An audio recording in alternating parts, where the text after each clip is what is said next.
Okay.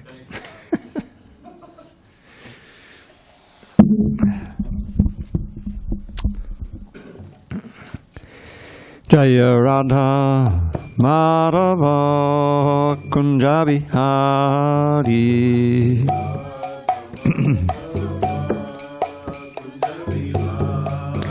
Jaya Radha Madhava Kunja Bihari.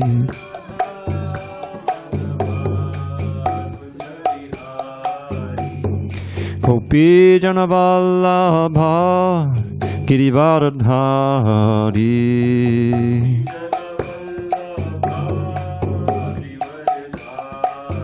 Jai Gopi Jana Vallabha Girivardhari.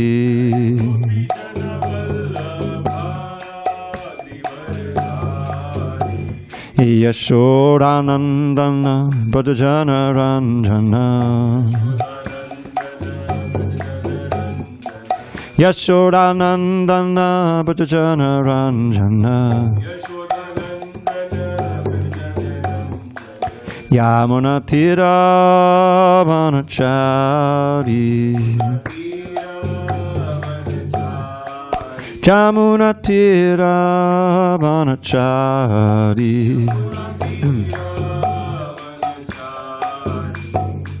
Hare Krishna, Hare Krishna, Krishna Krishna, Hare Hare, Hare Rama, Hare Rama, Rama Rama, Hare Hare.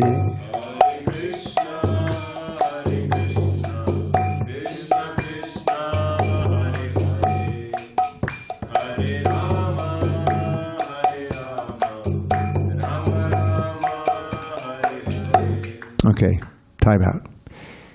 Please don't put the books on a place where people sit. You can put them on the hundi if you think we may need more, or put them back in the closet. Thanks. Hare Krishna, Hare Krishna, Krishna Krishna, Hare Hare, Hare Rama, Hare Rama, Rama Rama, Hare Hare.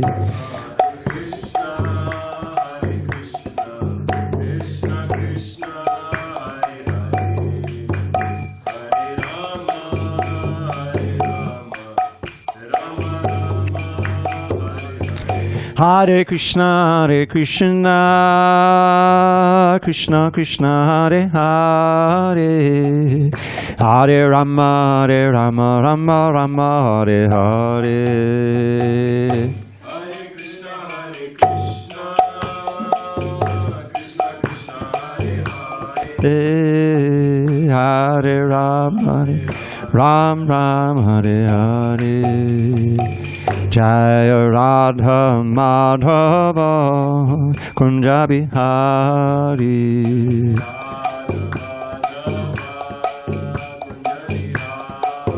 Jaya Radha Madhava Kunja Bihari.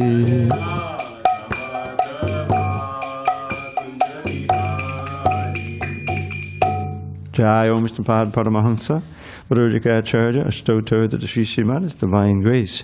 Srila A.C. Bhaktivedanta Swami Prabhupada Ki Jai. ISKCON BBT Founder Acharya Srila Prabhupada Ki Jai. Jaya Vishnupada Paramahansa Acharya Astotra to the Sri Srimad, His Divine Grace. Srila Bhakti Siddhanta Saraswati Thakur Ki Jai. Ananta Koti Vaishnavinda Ki Jai. Namacharya Srila Haridas Thakur Ki Jai. Srimad Bhagavad Gita Ki Jai. Samaveda Bhaktabinda Ki Jai. All glory to the assembled devotees. All glory to the assembled devotees. All glory to the assembled devotees. All glory to Shri Guru and Gauranga. I'm not sure. Are we on 28? Tapas, you there? 32. 32? Wow. Yes, you're right. 32. Thank you. Okay. All righty. What page? It's on page 219. And that's you have the one book that has different page numbers, which it's text 32 of chapter 4, 432. Om Namo Bhagavate Vasudevaya. Om Namo Bhagavate Vasudevaya. Om Namo Bhagavate Vasudevaya.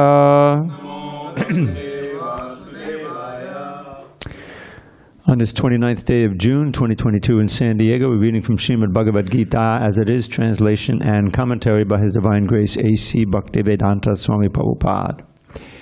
And we are in chapter 4 entitled Transcendental Knowledge, text 32 on page 219. Evam Bahuvida Yagya Vitata Brahmano Mukhe Karmajan Viditan Sarvan Evam Gatva Vimokshase Evam Bahuvadayagya Vidata Brahmano Mukhe Karmajan Viditan Sarvan Evam Gatva Vimokshase Evam Bahuvadayagya Vitata Brahmano Mukhe Karmajan Viditan Sarvan Evam Gatva Vimokshase Evam Bahuvadayagya Vitata Brahmano Mukhe Karmajan Viditan Sarvan Evam Gatva Vimokshase. Go ahead. Evam Bahuvadayagya Vitata Brahmano Mukhe Karmajan Viditan Sarvan Evam Gatva Vimokshase Evam Bahuvadayagya Vidata Brahmano Mukhe Karmajan Viditan Sarvan Evam Gatva Vimokshase. Prabhu, you got it? Evam Bahuvadayagya Vidata Brahmano Mukhe Viditan Sarvan Evam Gatva Vimokshase. Ladies. Evam Bahuvadayagya Vidata Brahmano Mukhe Karmajan Viditan Sarvan Evam Gatva Vimokshase. Anyone on Zoom? Evam, thus, Bahuvada, various kinds of yagya, sacrifices, Vitata, are spread, Brahmanaha, of the Vedas, Mukhe, through the mouth, Karmajan, born of work. Vidhi, you should know, Tan, them, Sarvan, all, Evam, thus, Gatva, knowing, Vimokshase, you will be liberated. Translation. All these different types of sacrifice are approved by the Vedas, and all of them are born of different types of work. Knowing them as such, you will become liberated. Purport. Different types of sacrifice, as discussed above, are mentioned in the Vedas to suit the different types of worker.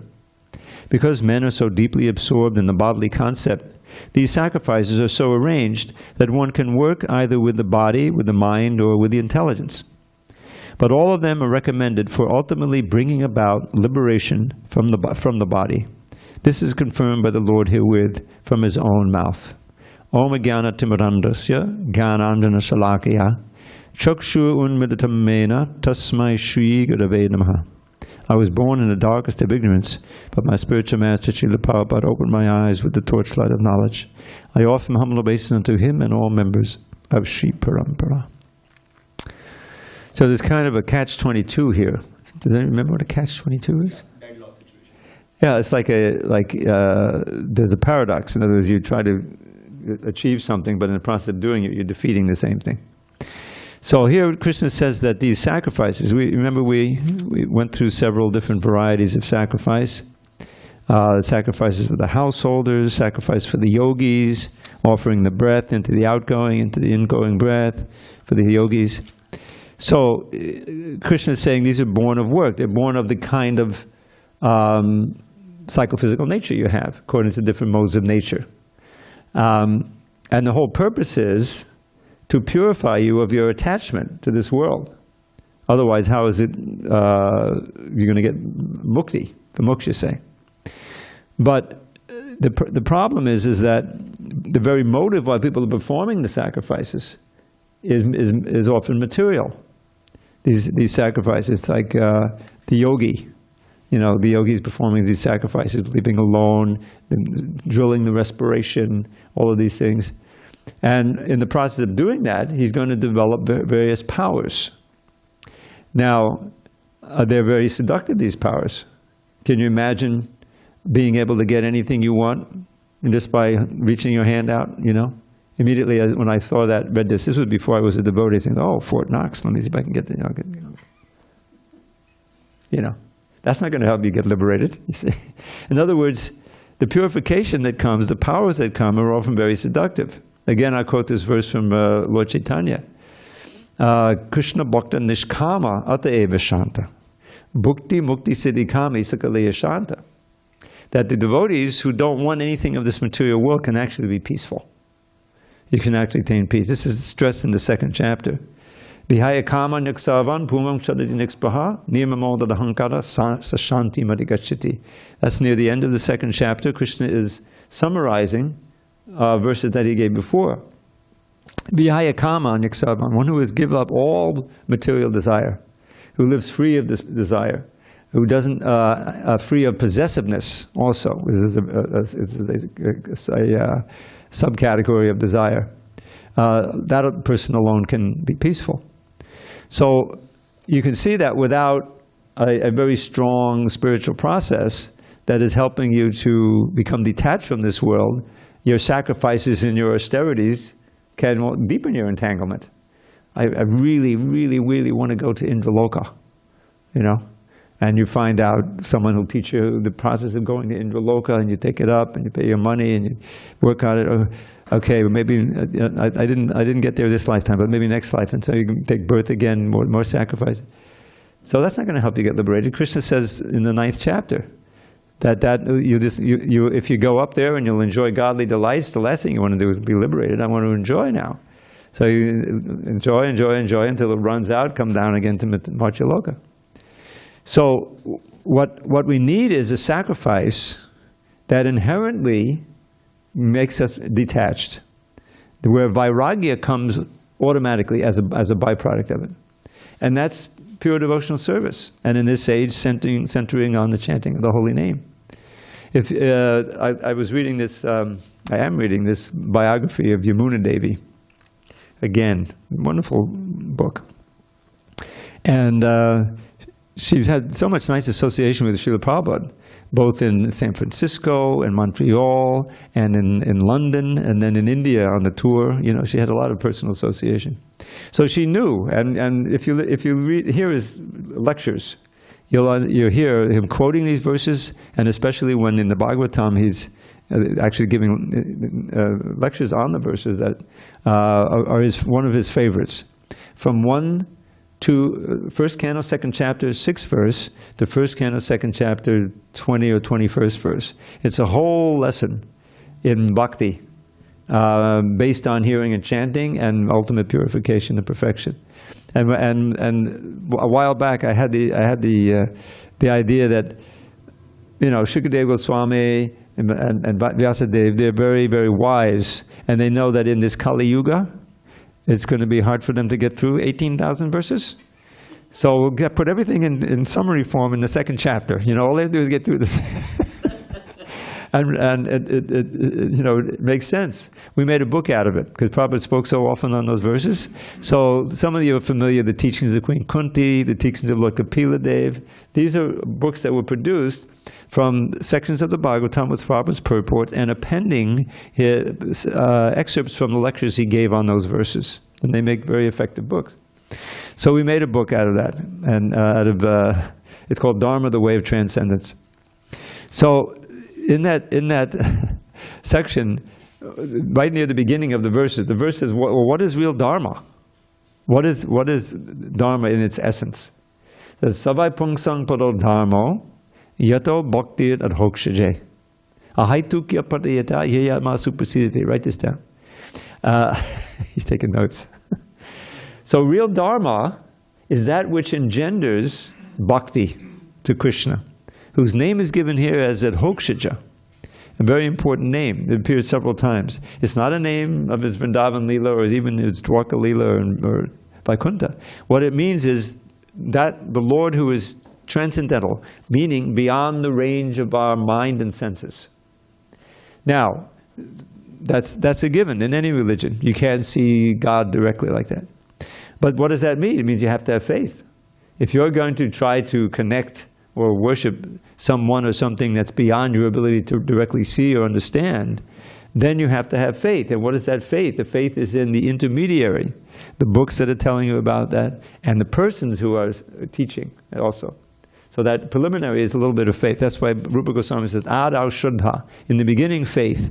But this isn't pure faith. This is interest, respect, enough to bring you into the association of devotees. Or in modern age, enough to make you curious enough to get on the website or open the book that you got in the airport or on the street or something. That's the preliminary faith. So what happens when you actually take this up? Next verse says, Vasudeve Bhagavati Bhakti Yoga Payojitaha Janayat Yashu Vairagyam Jnanam Chayirahoitikam. That one who actually takes up this process of trying to develop uninterrupted and unmotivated service for the Lord, who's transcendent Lord, automatically, as a byproduct, develops vairagya and knowledge and detachment. So that knowledge and detachment, that in its ultimate phase is what mukti is all about. Mukti means liberation. Liberation from what? From your entanglement in the material energy, whose mediating force is your fascination with it, your desire to enjoy it, your desire to possess it, your desire to lord over it. That's what's keeping us bound birth after birth. So right away in this lesson of about 15 verses, you come to the point, this is, you just begin devotional service and you can feel yourself becoming disentangled, if you're serious, from so many obsessions and addictions and things that are keeping you bound here. And you can actually see, well, maybe my mind can actually become peaceful. Because if I'm not being dragged this way and that way by my mind and my senses, then I can have some peace and I can be more in control of my own life. So anyway, this within that section and within the Bhagavatam, of course, there's much talk about jagya, which is what this is all about. And it's very important to say, well, but the title of the chapter is Transcendental Knowledge. So the idea is that we have to know what is the essence of jagya, what is the goal, and what is the practical way in which you can make our lives one of sacrifice for our ultimate benefit. Ultimate benefit. Because again, I quote this verse, those who weren't here yesterday. Third chapter, text 9, previous chapter. Yagyartart kamano nyatra lokoyam karma bandhanaha. It says, activities must be performed as a sacrifice for Vishnu. Otherwise, whatever you're doing that's not such a sacrifice will bind you to this world. Because it's being done under the modes of nature. You can think of bhakti as that way. Your life is japa yagya. Krishna says of sacrifice, I am japa. He says in the 10th chapter. It's a kind of sacrifice. You got to sacrifice your time, your attention, and you have to sacrifice whatever else you would think you were going to do at that time, which is probably sleep. So that's a sacrifice. That can be a big sacrifice. But I mean, the point is that you can see it that way. And what is the goal? The goal is the ultimate goal of life. It's not going to some heavenly planet. It's not getting some mystic power. It's not even liberation. It's pure love for Krishna, which includes liberation and everything else. So that is the of this age, the sacrifices, chanting the holy name, Sankirtan and Japa Jagya. And that, all of our aspiration will be there. And the wonderful thing there is that it doesn't matter, what does it say? Karma jan viditan vidhi. It's based on different types of work. But this sacrifice isn't based on different types of work. Anybody from any class, from any gender, from any background, any race can practice Sankirtan Yajna and Japa Yajna. So that's the ultimate yajna we're looking for. Any questions on this point? Okay, go ahead, Mata. She's got the mic. You can give him the mic. So.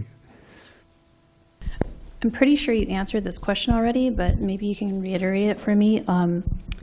Bhakti being the ultimate goal, why is Krishna spending so much time talking to Arjuna about doing all these other sacrifices if that's really not the ultimate goal? I mean, there are, on the battlefield, I'm assuming there's not much time to speak about a lot of different things, but it seems like they're spending a little bit of time talking about sacrifices. Yeah, I think the answer is because of the culture that he's in.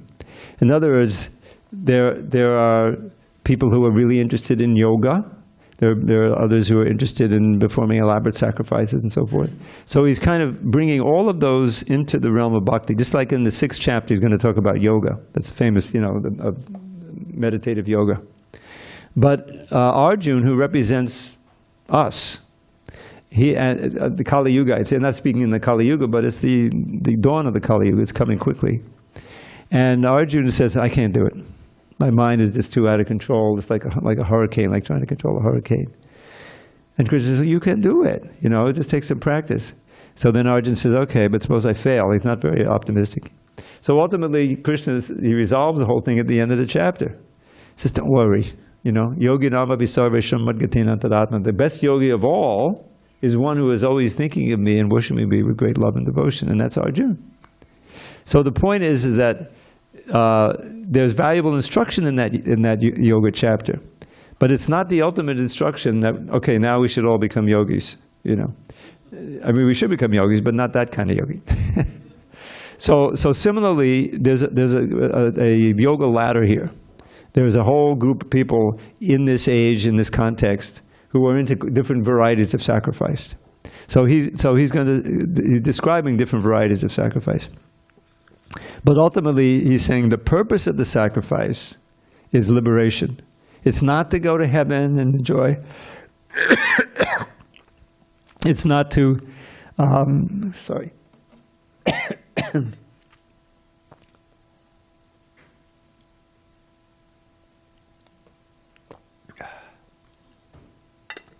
It's not to attain, well.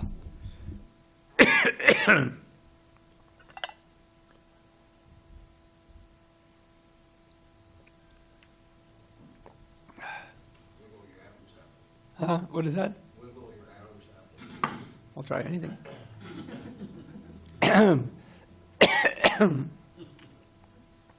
It's funny because I haven't been coughing, but now suddenly the cough is coming. I got some too. I can always carry some here. No, actually, I didn't bring them. I was shooting. Go ahead. No. All right, let me see if I can go on. So the purpose is, as Krishna says, vimokshase, you will be liberated. And so the question arises, what is the most efficient way that we can attain that state? And it's not by practicing any of the sacrifices here. It's by coming to the point of pure devotion, which will become clear in the middle 6 chapters, starting with chapter 7. So the principle of sacrifice is there, but not these kind of sacrifices, you see. So he's speaking like that because people are interested in sacrifice, but now we'll find out what the real goal of sacrifice is. All right. This should do it. This should. Okay, Michael, you've earned your question with these lozenges. Go ahead. He's got his own mic. So you mentioned about the idea that we would love to, or I think you said something like we would really like to see God, right? We would like to see Krishna, but we can't be guaranteed of that. So we have to have faith, right? Well, in our present state, we can't see this pure spirit. So that's why he uses this word adhokshaja, to understand. Okay, this is the transcendent Lord. So, but this process will allow you to purify your senses. So one day you will be able to see. So we believe in this incarnation, if we do certain things, I'm just not sure, but like we, in this spiritual path, we Yeah. believe we can see God. Oh, totally. Correct. Okay. So I love that notion, and what brought me to this faith initially, when I was in junior high school, that's when George Harrison came out with that All Things Must Pass. I don't know the exact year, but I think I was in junior high school. And I remember the music was great. And I was like, what is his, obviously it's a religious album. What is the religion? It doesn't sound like Christianity. And I did the research, right? So I found out, oh, he's this. And you know the song My Sweet Lord? Mm-hmm. So, and he really is very earnest, really want to see you. And that's the part that I went, you know what? I feel like that too.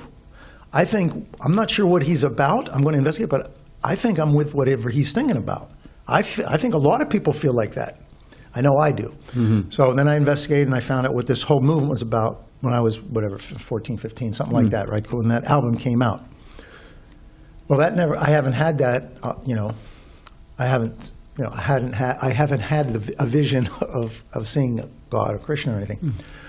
But I don't think I have to have faith, because in my life, I have had a number of times where I am convinced of divine intervention. Mm-hmm. And sometimes I go, is it delusional that I got saved from that fate? I was going to do this, but something happened and I didn't. But I was going to do it. But it didn't happen. Something weird happened. I think that's divine intervention. And that's happened enough to me that I don't think it was a self-fulfilling prophecy. Oh, that's God. It's happened enough where I go, no, it's not coincidental. It's happened enough in my life. And lately, since I've been associated here, it's happened more. And I think, well, it could be coincidence, of course, but I don't think so. Now, that's a little bit of faith, because I'm convincing myself that this thing happened, and it's God manifesting himself directly in my life. Yeah, that happens. Krishna encourages us. I'm going to have to swallow this. So what I'm saying is that it seems like that's somewhere in between, the obvious, the miracle or whatever of becoming transcendent enough where you do have a vision of an actual vision or an encounter with Krishna, like I've heard of gurus having that. Yeah. And me personally at this level not having that, obviously, but of having this kind of interim thing that's more than faith, because I believe it to be real. Yeah. Well, let me just go in this direction with it, that when you become more and more familiar with the philosophy and you study, and you realize that we can't see God who's everywhere because of our senses are not pure enough. So it's So therefore, the deity form, which Srila Prabhupada was so eager to establish in the first temple and of all the temples, is actually a manifestation of Krishna. So when we become a little bit purified, we can experience more and more the presence of the Lord in the deity, as the deity. And then and you can realize that, seeing the deity, and even the paintings and the photographs, of the deities around the world. This is a way of seeing Krishna. And depending on our purity, our devotion, our eagerness, we can experience so much through, in relation to the deity. So what I'm saying is that the ability to see God is a function of our own impurities. The more that we can purify them, the senses, the mind, the intelligence become purified, we'll be able to see God not only in the deity, but everywhere. There's always a verse. Atak Shri Krishna namadi nabhavedrayam indriyai sevan mukhi jivado swayameva spuratyada. With our present senses, Atak Shri Krishna namadi, we cannot understand or perceive the real nature of the name, form, qualities, and pastimes of Krishna. Shri Krishna namadi means the name, etc. There's 4 elements that define any person: name, form, qualities, and activities. Nama, rupa, guna, lila. So those are all transcendental. With our present sense, we can't perceive them or understand them. But if we begin serving Krishna anyway out of faith, beginning with the tongue, chanting the holy name, tasting prasad, then eventually we'll be purified, so Krishna will reveal himself. He will reveal himself to us, give us the necessary purity so that we'll be able to see him or he'll actually appear before us. So can we look at it like, at nighttime, we can't see the sun, but the sun is there, but we can't see it. But if we had a high-powered microscope, we could see it. Probably not. Like, if you're so there, we could see, we have the ability to see him if we reach a certain pure state. It's not like is he appearing or is he? Hare Krishna, can you use the microphone? Oh, the mic. Yeah, you got Yeah, it. do you understand what I'm saying? Is he, you said he's appearing. Is he appearing or is he here and we just don't have the purity to see him? Is he here Yeah, right he's now? here. We don't have the purity to see him. Okay, so he's but not by appearing, he's here. his own volition, he makes himself appear, just like the sun. The analogy of the sun is we can't see the sun at night, but we know the sun is in the sky. When the morning comes, the sun, by his own volition, reveals himself to us. So, Yes. the sun of Krishna will rise in the heart. That's one of the titles of the chapter in that book. When the Krishna sun rises, you see everything for what it really is. So that's how we can see. Krishna will give us the ability to see by our sincerity. All right, I want to go on, Prabhu. Thank you. Hare Krishna. All right, let's go on to 33. Shreyan dravyamaya yagyaj jnana yagya parantapa sarvam karmakilam partha jnane parisamapyate. O chastiser of the enemy, the sacrifice performed in knowledge is better than the mere sacrifice of material possessions. After all, O son of Pita, all sacrifices of work culminate in transcendental knowledge. Purport. The purpose of all sacrifices is to arrive at the status of complete knowledge, then to gain release from material miseries, and ultimately to engage in loving transcendental service to the Supreme Lord, Krishna consciousness. Nonetheless, there is a mystery about all these different activities of sacrifice, and one should know this mystery. Sacrifices sometimes take different forms according to the particular faith of the performer. When one's faith reaches the stage of transcendental knowledge, the performer of sacrifices should be considered more advanced than those who simply sacrifice material possessions without such knowledge. For without attainment of knowledge, sacrifices remain on the material platform and bestow no spiritual benefit. Real knowledge culminates in Krishna consciousness, the highest stage of transcendental knowledge. Without the elevation of knowledge, sacrifices are simply material activities. When, however, they are elevated to the level of transcendental knowledge, all such activities enter onto the spiritual platform. Depending on differences in consciousness, sacrificial activities are sometimes called karma kanda, fruit of activities, and sometimes jnana kanda, knowledge in the pursuit of truth. It is better when the end is knowledge. So this, I was just thinking as we read this. So many people are exposed to the sacrifice of Sankirtan. Right? I mean, we've been going on the street for 50, 60 years now, and people see that, and they hear it, and which is all auspicious, don't get me wrong. Someone just passes by the party and hears Hare Krishna 2 times. What to speak of stopping and listening or even participating. When we went out on New Year's Eve last year, we used to go out every year, so the pandemic, okay, let's go out again. So we went downtown, and it was huge crowds.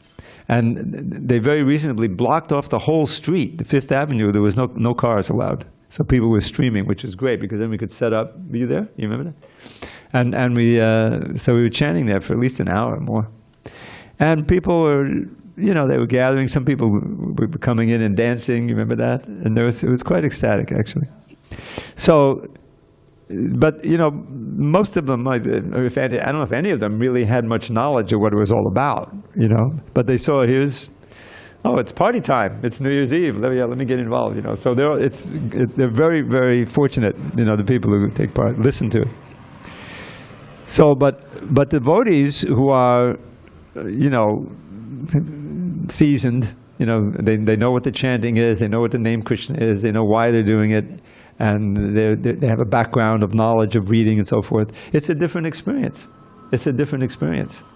And so when we know exactly why we're doing it and what and we know the background of a specific sacrifice, whether it's japa or sankirtan or harinam or any other service we do, it all can come within the realm of sacrifice. It's a different experience.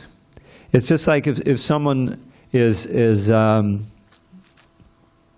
he goes into a lab for the first time. There's a tour in a university, and they asked, they said, "Would you like to look through?" And you see, well, there's some germs. Well, okay, it's interesting, but it's not the same experience as someone who is a biologist or a doctor and can understand the meaning, and it's a whole different experience. So that's where Prabhupada's vast books come in. When we study regularly, we study the Bhagavad Gita, then we see differently. The world means something differently to us. I like to think of that, the chapter 7 where he's talking Bhumar Apo Analavaya, that the earth, the water, the fire, air, these are all my elements. And when you have, by the way, that Lazen did pretty good, but Rand, you got another one? I'm sorry. I'm sorry? Yeah, I know. But Is this going? yeah, this is the one that worked. Yeah, these are good. Ricola, my brand.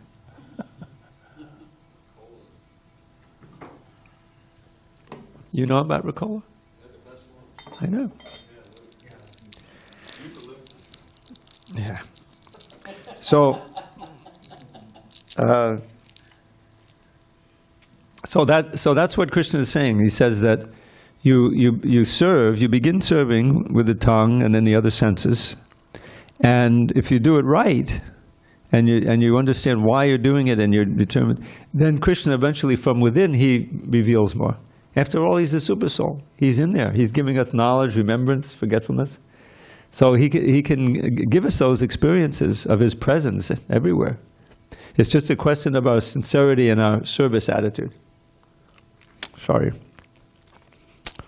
All right. So that was 33, right? So this is the key verse in the chapter. Tad vidi pranipatena pariprashnena sevaya ubidikshanti te jnanam jnaninas tatpadarshinaha. Now, many of your books may have a little different translation here, but this one I can see it's a later printing. So this is the way it should read. Just try to learn the soul or the truth by approaching a spiritual master. Inquire from him submissively and render service unto him. The self-realized soul can impart knowledge unto you because he has seen the truth. Purport. The path of spiritual realization is undoubtedly difficult.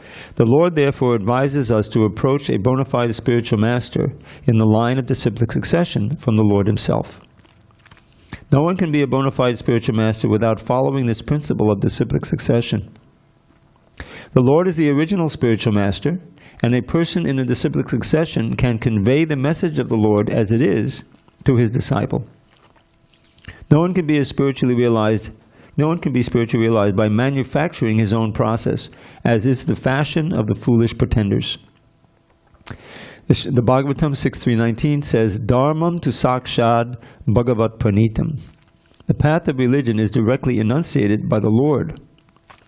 Therefore, mental speculation or dry arguments cannot help lead one to the right path. Nor by independent study of books of knowledge can one progress in spiritual life. One has to approach a bona fide spiritual master to receive the knowledge. Such a spiritual master should be accepted in full surrender, and one should serve the spiritual master like a menial servant, without false prestige. Satisfaction of the self-realized spiritual master is the secret of advancement in spiritual life. Inquiries and submission constitute the proper combination for a spiritual understanding. Unless there is submission and service, these are all coming directly from the verse. Unless there is submission and service, inquiries from the learned spiritual master will not be effective. One must be able to pass the test of the spiritual master, and when he sees the genuine desire of the disciple, he automatically blesses the disciple with genuine spiritual understanding. In this verse, both blind following and absurd inquiries are condemned. Not only should one hear submissively from the spiritual master, but one must also get a clear understanding from him in submission and service and inquiries. A bona fide spiritual master is by nature very kind toward the disciple. Therefore, when the student is submissive and is always ready to render service, the reciprocation of knowledge and inquiries becomes perfect. So this is a description of the essence of the whole process, which is bhakti, which is very personal. We're trying to rediscover our relationship with the Supreme Person, after all, and we ourselves are persons. So the spiritual master serves as an intermediary. Probably would call it a transparent via medium, but transparent medium is what he means. Means that the genuine spiritual master does not distort the message. He also is very concerned. He's representing Krishna, and Krishna, as he says in the beginning of this chapter, in order to protect my devotees and to reestablish religion and to annihilate the miscreants, I appear age after age. So he cares. He cares, and we've ignored him and rebelled, since time immemorial. So in order to get back in the good graces of the Lord, we need to approach him through his representative. That's the way it works. Arjuna, of course, is an intimate devotee. He's directly relating to Krishna, but this is now middle of Kali Yuga, and Krishna doesn't appear in this age. He appears as Lord Chaitanya, of course, but he's covered incarnation. And Lord Chaitanya himself insisted on and established that process of approaching his representative, approaching the representative of the Lord. So then there's this formula here. First is pranipatena, is a surrender. Now again, recall what happened with Arjuna. Arjuna is representing us. He had his own idea. He was passionately desirous of not fighting in order to satisfy his own senses, and so he could see his relatives and his guru alive, and his teacher, and his grandfather. So he was heeding his own desires. His guru is right there, Krishna, but he wasn't happy with it. He was in an ontological dilemma, and he sat down on the chariot and dropped his bow, and then he surrendered to Krishna. Karpa nidoshopahata subhava prachamitvam dharma samuda cheta. Notice that phrase, dharma samuda cheta. Prabhupada emphasizes dharma here. This is one of his favorite phrases. Dharmam to sakshat bhagavat pranitam. That real dharma, which is the process by which we can achieve perfection in this life, is enunciated by the Lord himself. It's not something that's figured out by human mind. It comes from above. And so, but Arjuna is saying, I'm bewildered about my real dharma. What's the right thing to do? Do I really need to kill all these people who are so beloved to me? Viscerally, his gut was telling him, no, I don't want to do that. And so he created an argument for it. No, all the men will be killed, the women will become unprotected, I'll be responsible for Varna Sankara. He was basing it on the Vedas, so to speak. But he wasn't satisfied. He knew that, so then he says, now, my dear Lord, please tell me for sure what's best for me. What is real dharma? And then the final line there, Shishyasteham shadimantam papannam. I surrender unto you as your shishya. Shishya is also, the root of the word shishya is shas, which is the same root of the word shastra and shastra. Notice there's two different words, shastra with a long A and shastra. Shastra, of course, is scripture. Shastra is a weapon. And shishya is someone who agrees to surrender and be controlled by this superior guru. So the whole thing is control. Yes, I'll be controlled by the dictates of the Shastra, not by my own mind anymore.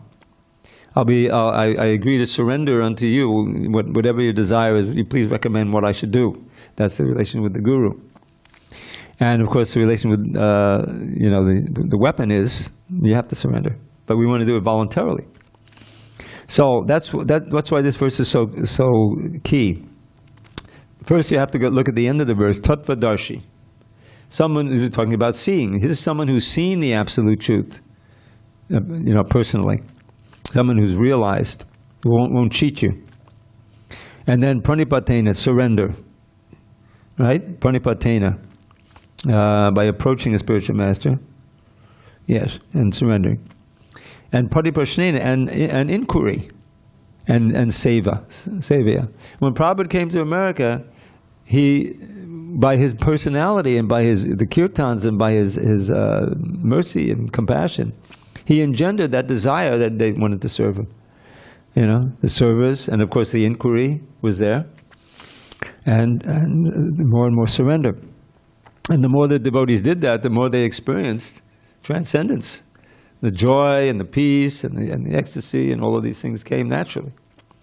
So that person can impart the knowledge to you, can give you the genuine knowledge. Just like, the electrical circuit. If you plug in properly, then you get the electricity, right? But if there's a whole lot of resistance there, you have doubts, you don't want to serve, then you're not going to get the electricity. Electricity is the knowledge in this case. So plugging in, this is the formula: surrender and service and inquiry. Then upadekshanti de jnanam, that guru will impart the knowledge. He himself possesses the knowledge, jnanina, and tattva darshana, the seers of the truth. So that's what this verse is all about. And then there's that important line in there, which, by the way, wasn't there in the original Gita. I don't know why it was taken out. No, let's see. No one can be a bona fide. Okay. Nor by independent study of books of knowledge can one progress in spiritual life. This is a very important point. I mean, that's what I was doing. So many were doing that. Read this, read that. Who didn't read Autobiography of Yogi? Did you read? Huh? I've read it even from up to today. It's a kind of a gateway book. They really interest you in yoga. I read it. But if that's all you're doing, I was reading that, and I read the Tibetan Book of the Dead. Everyone had to read that. Siddhartha. I read my little abridged Bhagavad Gita. I had a library, but I didn't really know what to do. I didn't. I didn't have a clue, really, until I came in touch with genuine spiritual master. Now, I didn't immediately see Srila Prabhupada when I went to the Brooklyn Temple, but I saw his devotees, who were all speaking the same thing, basically, and the books were there that he'd written. So I really did come in touch with him. And then, by Krishna's grace, 2 weeks after I moved in, at the end of March in '73, he visited the temple. Which is like, many devotees didn't even ever see him. Those who joined in Brazil or something, he never went there, But anyway, I was fortunate to have several visits, direct visits of Srila Prabhupada. And then he would expand, He insisted that his lectures be recorded, and of course his books, he put everything into his books. So we can still directly associate with Srila Prabhupada. It's all a question of our receptivity, how much we take the instructions to heart and execute them, and we can get the same blessing. Prabhupada would always insist, you're directly associating with Krishna. Krishna is here in these verses. So we're right on the battlefield. If we have that kind of awe and receptivity, we can experience Krishna's presence here. So this verse is worth meditating on. And, it's important because the Acharya, the Guru, his aim is to inspire people to take up the real, genuine process of yoga. And so he tailors the message to the audience, the place, the time, place, and circumstance. The same message is there, but Prabhupada gave us things that were feasible for us to do. For instance, Ekadashi. Ekadashi meant, no grains and beans. And I remember All right, this means a lot of peanuts and potatoes. You know, it wasn't like that austere, you know. Because real Ekadashi means no eating anything, no water, and no sleep. You're staying up all night until the next morning, until that little interval that we say break Ekadashi, and then breaking it usually with some milk drink or something like that, you know. Well, we weren't able to do it. If they had set that, well, this is the Ekadashi, then the temples would have emptied out, you know. But Prabhupada gave us, okay, this is Ekadashi, it's some austerity. Try to chant more rounds, you know. And gradually devotees, when they visited, they said, okay, I think I'm going to, you know, fast completely, you know, maybe just drink water, you know, like that. Because it helps. So, and you know the story, he recommended, all right, because this is Lord Chaitanya's movement, this is Gaudiya Vaishnava Sampradaya, 64 rounds. That was the standard. You can imagine in the storefront, they just had strung their big beads. You know, they used to have 5 and dime stores. Now we have dollar stores. You know? And even there, it's much more than $1. So 5 and dimes, and you go to get these big beads, and they had strung of them. Now you have to chant 64 rounds. And they weren't chanting like we chant, you know, Hare Krishna, Krishna Krishna, Hare Hare, Hare Rama, Hare Rama. It was more like Hare Krishna, Krishna Krishna. You can imagine, try to chant 64 rounds at that rate. It'd take 18 hours. So they went back to Prabhupada and said, Prabhupada, if you want us to do anything else, we can't chant 64 rounds. Said, okay, 32. All right, let's try 32. You know. Too much. 16, absolute minimum. You know, the minimum. You can chant more, but he said, all right, you know, that we can do. So that became the standard, and that's a major commitment. The 2 hours, you know, in the morning. If you don't get them done in the morning, it's practically impossible. So, you know, that was feasible for us. He modified it, you know, and because he authorized it, therefore that became the standard, and you can make investment with that, you know. So that's the genius of the real acharyas, is that they realize, okay, we got to deal with this is the raw material we got. You know, so let's once they get going, then they get purified. They can do more. You know, the whole book distribution thing is just like a miracle when it started. No one's ever, you know, the books were printed and they were just sitting in the warehouse, sitting in the big room in each temple. What are we going to do with all these books now? TLC, Krishna book, you know. So one devotee up in near San Francisco, he had a bunch of Krishna books, you know, and so they went to fill up the gas tank. So he thought, okay, let me see if I can buy the gas with the book. So in those days, a lot of times it wasn't self-serve. You know, the attendant, the gas attendant. So he talked to the guy, and the guy said, okay, I'll take the book. It looks really, and all these big pictures and color pictures, you know. And that was like revolutionary. Wow, he sold a Krishna book, you know. And before long, they were selling 3 or 5 Krishna books a day, and it became feasible. You know, we have our locals going out, you know. And we have Matsohaha, Mahatsoha, Mahotsaha. That's great. You know what Mahotsaha means? Great enthusiasm. So he's the servant of the one who's most enthusiastic. You heard the latest record? Inconceivable. $3,000 he collected in one day. Sold maybe 100 sets of Bhagavatams in Walmart, you know, lot. His name is Mahotsaha. He visited here. He was from Atlanta. Atlanta. He's based in Atlanta. Yeah. Oh, I'm sorry. 3,000 books. Yeah. So that means like $10,000. It was just inconceivable. Not in Walmart. In the parking lot of Walmart. Yeah. Huh? A day. 1 day. Oh wow, that's a world record. He's empowered. Yeah, it's amazing. Anyway, let me do one poem for you. All right, this is my famous poem I haven't chanted in a while. The Fall and Redemption of the Soul. This is for you, Joseph. Where Krishna lives, felicity abounds, with pure simplicity and love. Did you hear this one? I think you did once, maybe. Where Krishna lives, felicity abounds with pure simplicity and loving sensibility. All serve him with humility. But when the living entity rejects his true identity and out of sheer stupidity surrenders to cupidity, he loses all sagacity and with it all capacity to understand reality or curb his sensuality. Abandoning humility, he touts his own ability, forgetting his fragility and fortune's volatility.